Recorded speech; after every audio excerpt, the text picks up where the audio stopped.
Melissa. In this video, I'm going to give you the pros and cons of true DTF direct-to-film versus the DTF hack that's going around using sublimation. So I am, of course, fortunate enough to both have multiple sublimation printers as well as a true DTF setup. So I'm really happy that I can give you this, pros and cons of both. Now, number one pro of doing the sublimation hack using DTF is the obvious, which is the price, okay? So it is much, much less expensive to get into sublimation than it is to get a true DTF setup. So that is number one. Number two, the benefit, however, isn't a full benefit, because with true direct-to-film printing, and they have multiple types of desktop size now, you get not only CMYK color inks, cyan, magenta, yellow, black, you also get white.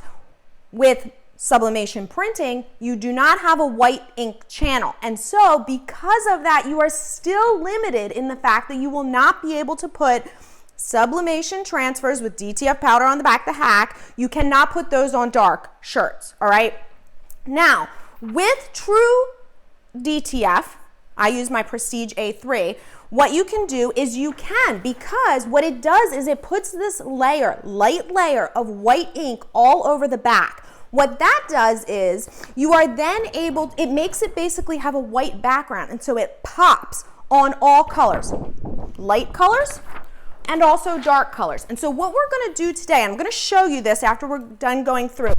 This is obviously just a brand new shirt, but you can put this transfer on a dark color shirt and it will pop. You can see this transfer has white in it, all right? And it will show up there. I'm trying to find. Now, I did another video where I showed the process of using the sublimation printer to make DTF transfers. It's not really. You're just printing sublimation ink on DTF film and then putting the powder on the back.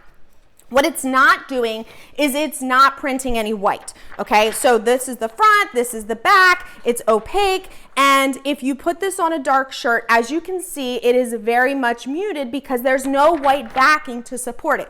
So let's say if you had a white backing on there, it pops much more easily than it would on just a dark shirt, and that's why the benefit of having white ink is huge.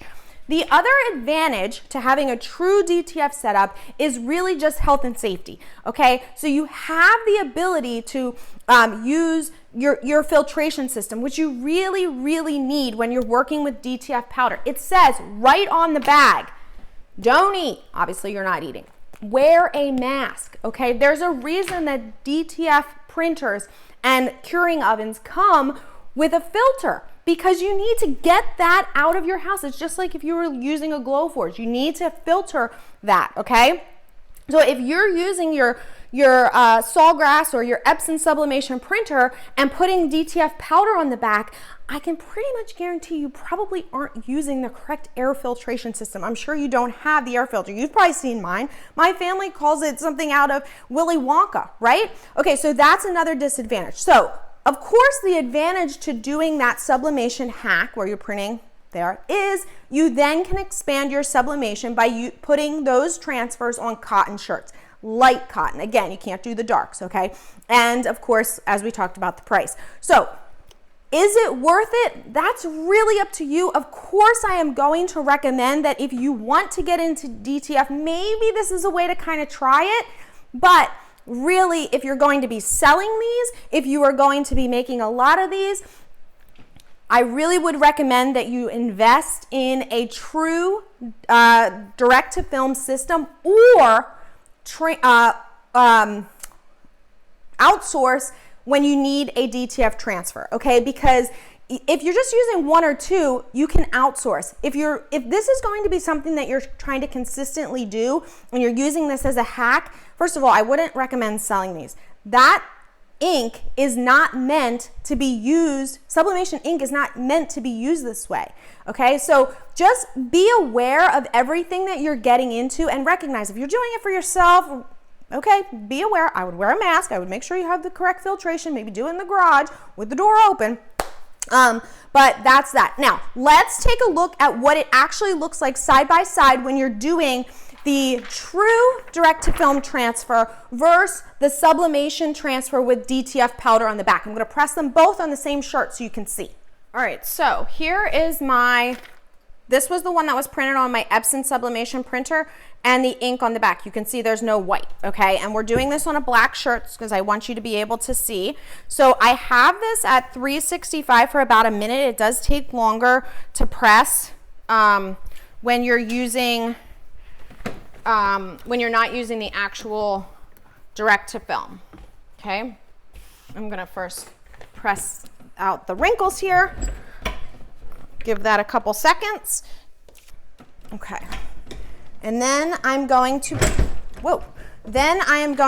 place my transfer directly on here. I'm gonna place it, well, we'll do it right in the middle. Okay. All right, this takes about close to a minute. We'll probably do about 45 seconds. Okay. So while that's going, I'm just going to tell you that the true DTF transfer will take about 15 seconds at a lower temperature, about 320. All right, so let's check this. It's completely black. You cannot see this design at all on my black shirt. Okay? Now, so that you know that it's not the transfer itself, you can watch the other video where I transferred it onto a white shirt. Okay, so here it is. All right. Okay, guys, so we have the shirt. It's hard to see on there, but that is the one that we used with the Sublimation Hack DTF transfer. Now, it's actually the same design that I had already printed like a couple weeks ago for this DTF transfer with my Prestige. So I'm going to do that too so you can see for a comparison. And then because this design doesn't have any white in the image itself, it just has white on the back, I'm also going to press this one at the same time because this one has white in the design itself as well as on the back. So I'm going to show you for the black shirt how this is such an advantage. Okay, so my heat press is to 325 for 15 seconds. This is hot peel, so it doesn't take very long at all. So we'll just place this down directly onto the heat press. Okay, so that's the one, and I'll put the other one right at the same time. This same one, I'll put it right next to it. Okay, so 325, I'm actually gonna cover, I don't want this to stick. Okay, 15 seconds. Okay, now this is hot peel, as I mentioned. You know what, we'll just take this over to the table and do it right there. It's still pretty hot. Okay, so I'm gonna peel this off.